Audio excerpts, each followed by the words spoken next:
বাংলা ইন্ডাস্ট্রির শীর্ষ নায়ক মেগাস্টার শাকিব খান এবার হাজির হচ্ছেন নতুন লুকে নতুন গল্প নিয়ে। যে সিনেমাটির নাম রাখা হয়েছে সোলজার। এই সিনেমাটিতে মেগাস্টার শাকিব খানকে রাষ্ট্রীয় গোয়েন্দা সংস্থার সাবেক এজেন্টের ভূমিকায় অভিনয় করতে দেখা যাবে। এই সিনেমাটি নির্মাণ করবেন বিজ্ঞাপন নির্মাতা শাকিব ফাহাদ। যে সিনেমাটিতে শাকিব খানের বিপরীতে দেখা যাবে ছোট পর্দার জনপ্রিয় অভিনেত্রী তানজিন তিশাকে এবং এই সিনেমার আইটেম গানে দেখা যাবে ভোজপুরি জনপ্রিয় অভিনেত্রী মোনালিসাকে।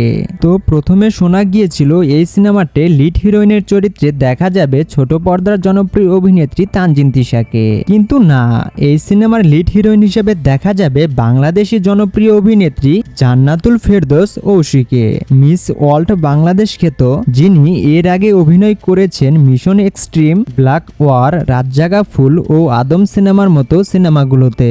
তো একবার ভেবে দেখুন কি লেভেলের সিনেমা নির্মাণ করতে যাচ্ছেন বিজ্ঞাপন নির্মাতা শাকিব ফাহাদ। তো এখন শুধু দেখার পালা মেগাস্টার শাকিব খানের বিপরীতে তিনজন নায়িকার রসায়নটা কতটা জমাতে পারে। তো এই সিনেমার শুটিং শুরু হবে এই চলতি মাসেই।